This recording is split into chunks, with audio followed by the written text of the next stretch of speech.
I didn't realize. It's Twilight fan fiction, yeah. Oh, it's Twilight fan fiction. Yeah. Like that guy's supposed to be Edward. Yeah. But like he's just a successful entrepreneur. Yeah. Yeah. Well, hey, good morning, everybody. Good morning.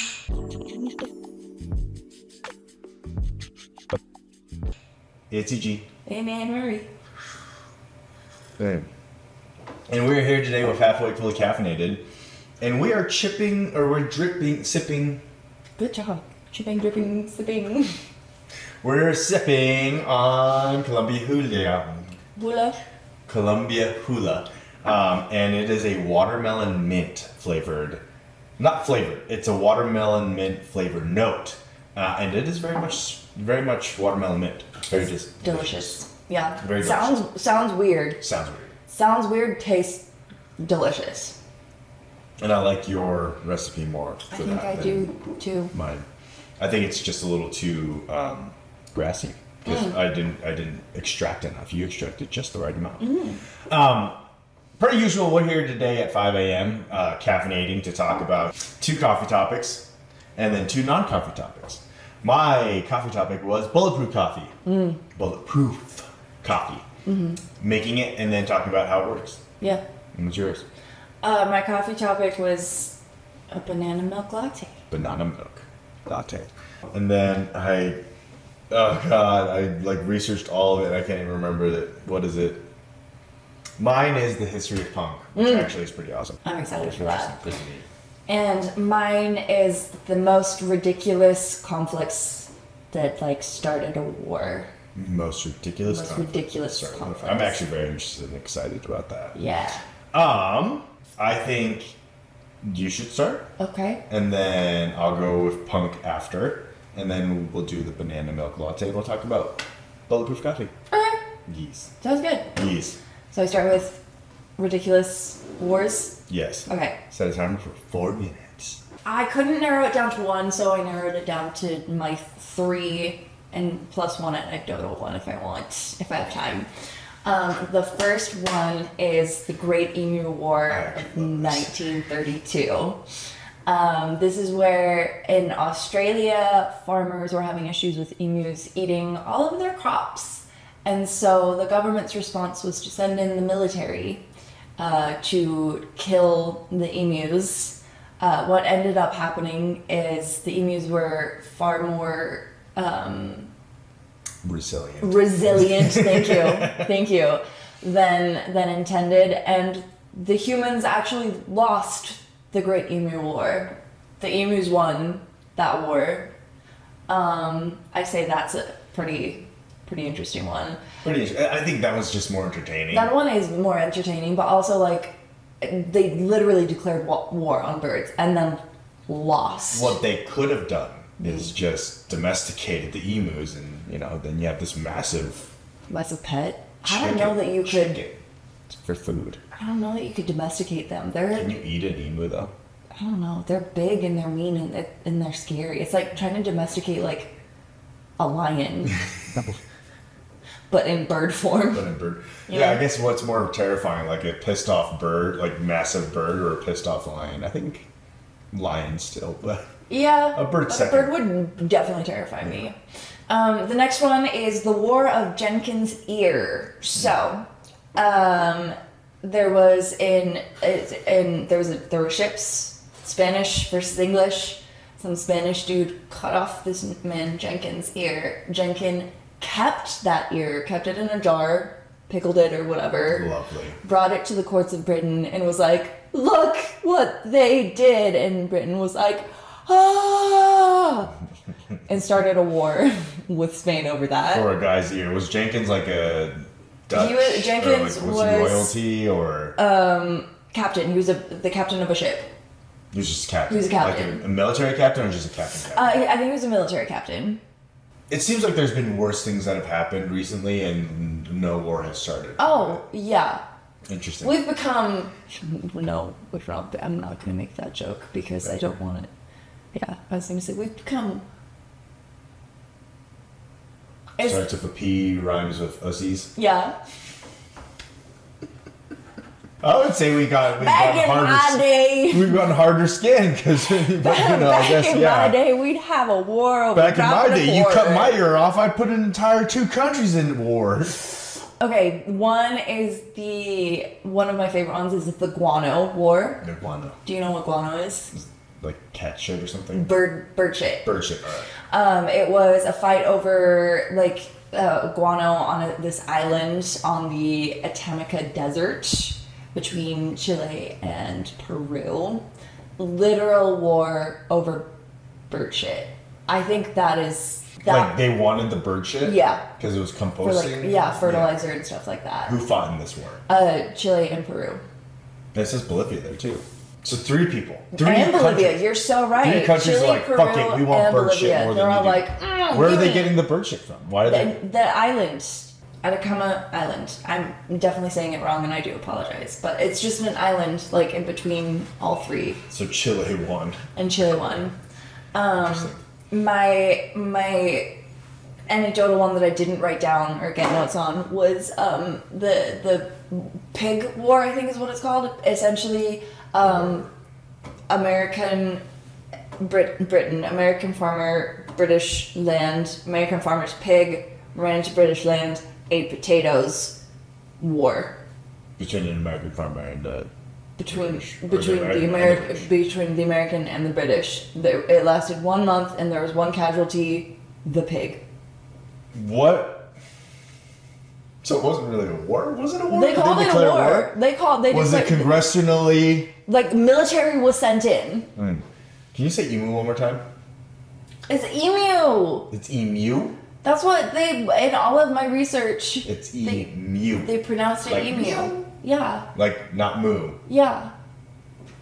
Strange. I Google it. And then there's other wars that are funny, like the Lumberjack War of 18-something. That one I was talking to Anne-Marie as we were brewing, but, you know, it's just a bunch of dudes. Lumberjack up. dudes Just because- beating the shit out of each other. Was It's that right? emu, and I thought it was emu, but then in the videos they were saying emu, and so What videos? Australians? a couple of different videos. Are they Australian? No. No, Are they just English Americans yeah, that don't say they emu? don't know how to say it properly. Emu. Emu. Emu. All right, let's talk about the history of punk rock. I think most of you guys kind of understand punk rock is just kind of like anti-establishment, like fuck the man, that kind of stuff. And a lot of it kind of came from just musicians being done with mainstream. It's like, I'm not going, like, the Beatles are out there, they're like out there rocking it out and so on. But then, you know, punk rockers like the Stooges, MC5, Velvet Underground, New York Dolls in the 60s, they're like, fuck it. Like, we don't need big record labels to do anything. And so, you know, suck a dick. We're going to make music that's against the grain and like we're going to live our best life. And, you know, the 60s is kind of like where the thought of punk rock was coming out. Like I mentioned, the Stooges were coming out and all that. And then the 70s is the birth. Like, it's like, it was conceived in the 60s, it birthed in the 70s. And it had a lot to do with New York, with the CBGB club, which opened specifically for people that were punk rockers. And it was just like, come in here, like, let's just fucking rock out. Let's break shit and say whatever. And, you know, that's when the Ramones came out. That's when Patti Smith came out. That's when Television Blondie, Talking Heads, all those guys. And then in London, there was also a punk explosion. And that's when, like, the Sex Pistols came out, the Clash, and the Damned.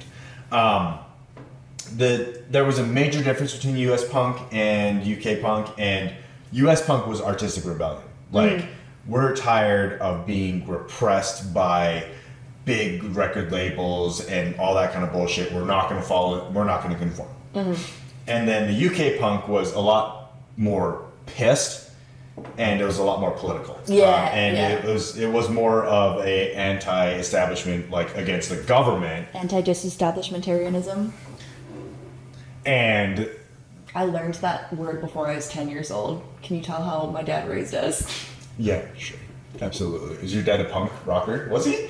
He like, no, he's very like straight edge, but I feel like if he allowed himself and allowed, yeah. So, you know, he probably was a punk rocker before you showed up. Did you ever watch Paddington?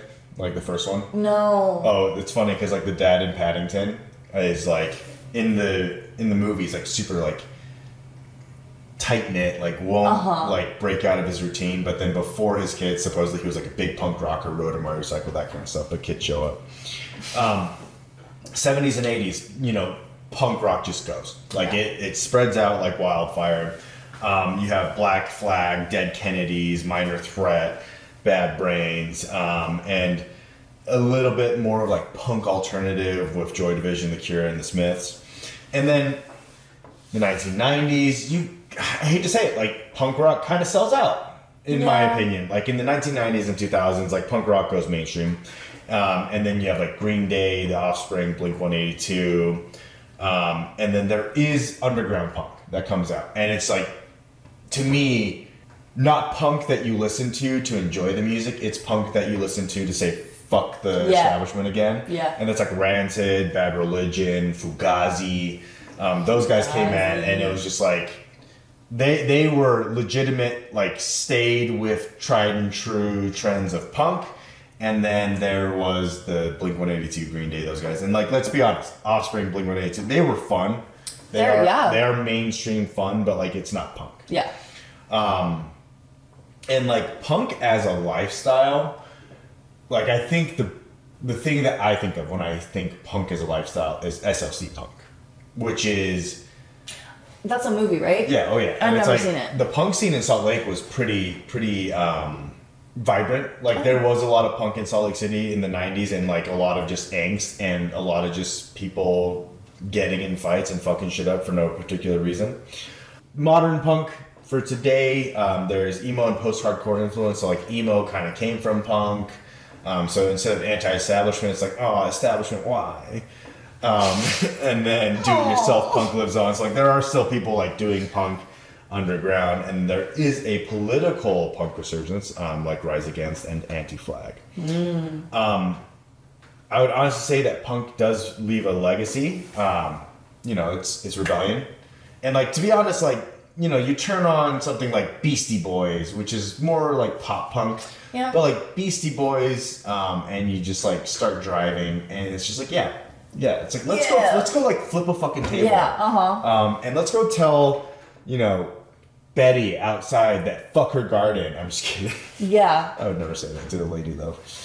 I would. Fuck your garden, Betty. Fuck your garden, Betty. But yeah, I never actually set a timer. I was wondering. Yeah. But that's okay. I feel like you did it relatively. There was, I think it's within the thing. I mean, there were some like notable years within punk. I think the opening of CBC or CBGB in 1973. What is CBGB? It's a punk club. Okay. So it was the breeding ground for early punk bands to go in and fuck shit up. That's where the Ramones played, Blondie and Television. And then the Ramones playing a first live show was a big deal. The Sex Pistols in the 70s, I think it was 1976, swore on live television and got banned from multiple like venues across the country of the UK. But yeah, all of the like good punk, like the shit that goes really hard, happened in the 60s to 70s and 80s. Okay. And you know, it kind of falls in line with like the, you know, hippie revolution too, where people were going against the government. Like they didn't want to follow what the government's doing. And I think part of it is that we had less shit to worry about. Like, you weren't dying, or like there was better medicine and everything, so you weren't dying of like polio and stuff, and like you were making a relatively good income in the 70s and 80s. So it's like you could be a punk. Psychedelics were legal. They were not regulated per se. And then I don't know. I particularly have a fondness for punk. I feel like I feel like everyone has a little bit of a fondness. Everyone does. I have a respect and appreciation for punk. If I allowed myself, I could get really into it. Yeah. But I just don't. Well, there's like some semblance of like moderate life that I can't get away from. Yeah. And even like when I was in high school, like I was definitely anti-establishment. Like I think I told you the story about how like my history teacher told me to wake up and I told her that was racist and I just walked out. Yeah. Like you know, there were parts of me that was just like angsty and like angry and I just wanted to like say fuck the system. And then there was parts of me that's like realized, you know, I need to make a paycheck. Yeah. So yeah, I you know, I conformed. Like a fucking Nazi pig. You said it. You said it. Like fucking Tesla. Did you say fucking Tesla? Yeah. Oh man. Whew. I do think of all times, punk is probably most necessary now. So people rise up. I do think punk should have a resurgence. Yeah, but in like a very organized way. Organized punk. Organized. Yeah. Actually, very organized but disorganized. Yes. Yeah. Well, it's kind of like the U.S. military. Like, if the enemy doesn't know what you're doing, if you don't know what you're doing, the enemy doesn't know what you're doing. Yeah. Then it's great. Okay. I want to try a sip of this before. It's actually probably delicious. I've never had banana. Banana milk latte is what we're doing. Iced latte, because I don't think we're going to want to. I don't want to steam this. Does it smell like artificial banana? Yep. Like the foam bananas? Oh, yeah, absolutely. 100% artificial banana. Apparently this is what artificial banana is what bananas used to taste like. Used to taste like before they're genetically modified. Were genetically modified to fight a disease that banana disease. absolutely ran through banana. Ring, ring, ring, ring, ring, ring, ring, ring, banana phone. Boop, boop, ba-doo, ba-doo. Tell me why you... What do you got there? I got espresso and a cup for the espresso. Unfortunately, I'm limited by the distance of the cord, so this is the best you're gonna get today, guys. Woo! Here, I'll pour this in all fancy like. Oh yeah, absolutely. Oh, it looks so refreshing. Wow.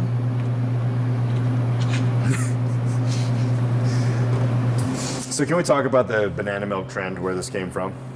Yeah, what? Tell me about it. You don't know where it came from? No. Oh, it's just online. The internet. The internet, but most likely Asians, which is what we do. We make things that people find either like somewhat confusing or delicious all at the same time. I'm excited for this. I bet it's gonna taste really good. I never want to hear you say I want it that way. Is it delicious? It's so good. I knew it. You want to try some? I would love to try some. Fuck. Yeah. That's actually really good. It is really good. Not gonna say it out loud, but it might be a spring menu option when it comes around. I wouldn't be against that. Cool. That's pretty easy too. All right. Bulletproof coffee is a fat-based coffee drink, and it's supposed to make you stay full after you drink it. Oh. I don't really think that there's any other benefit other than like it provides you some like sustenance with your coffee, and so when you drink your coffee, you don't feel like you're in need of more food. So coffee has 15 servings at most,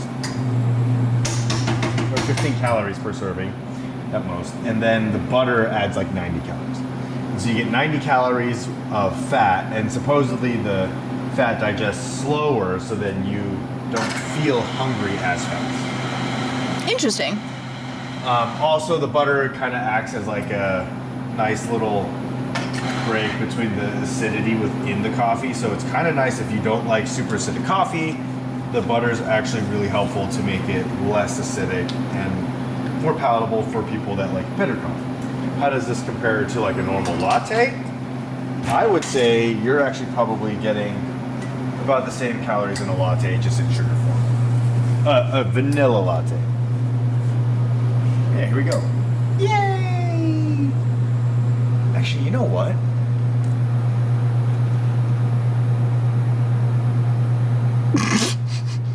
I actually don't know. A tablespoon of butter has like 14 grams of fat. Sure. 90 plus 400. Yeah, so you get a little bit more. With whole milk, like one serving is like 90 calories or something like that, because it's full fat. But with butter, 14 grams of fat, 9 calories per gram of fat. Butter is quite a bit more hefty. Alrighty then, and then we're just gonna go ahead and add a little bit of hot water because this is gonna be like a Americano. And then we're gonna go ahead and mix this thing so that the butter gets nice and dissolved. Bulletproof coffee is, from what I remember, it actually is better than you would expect.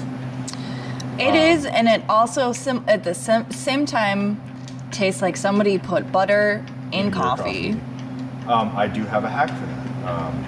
I will show you in just a second once this butter is Ooh. fully emulsified. Butter, butter, butter, butter, butter, butter, butter, butter, butter, butter, butter, butter, butter, butter. You can see that nice little oily sheen at the top there. That's all butter there. Yay, oil sheen! Wow. And then let's go ahead and taste it. It's gonna be hot. Tastes like butter. But something that you can do to kind of help break through it and not add any additional calories is add some salt. Ooh, interesting. Because it adds a little bit more to the sweetness that comes with the acidity of the coffee. So then you just go ahead and go shoot, and then you go ahead and whoop. There you go. That's bulletproof coffee, dog. All right, let's talk about our questions for next time. Yeah. Lights are on out here, so we might as well just stay out here. I think my question for you is, what is the flow state? And how do you get into the flow state? How's that? How you do? How do you flow state? How do you flow state? I can't remember my questions anymore. Social impact of. Oh yeah, my question for you is, what's the social and societal impact of Twilight? Which I hear is far and wide-reaching. Coffee question for you was, give me a really good instant coffee recipe, I believe is what I was going to ask. It's that one or another one? The Oh, watermelon. no. Breakfast pairing. A breakfast pairing with Columbia. So our Columbia watermelon that we're currently drinking right now, I want a breakfast pairing that just knocks it out of the park with it so that whenever somebody gets that, they can eat They can something eat delicious. with that, yeah. And then my coffee question for you is, tell me how tariffs are going to impact or are impacting coffee. Cool. All right. As usual, guys, thanks for watching. Don't forget to like, comment, and subscribe. If you have any questions, don't be afraid to ask us because we love to answer questions. I'm Anne-Marie. That's been Eugene. Ben. This is Halfway Fully Caffeinated. Bye-bye. Goodbye. Ben Turi's.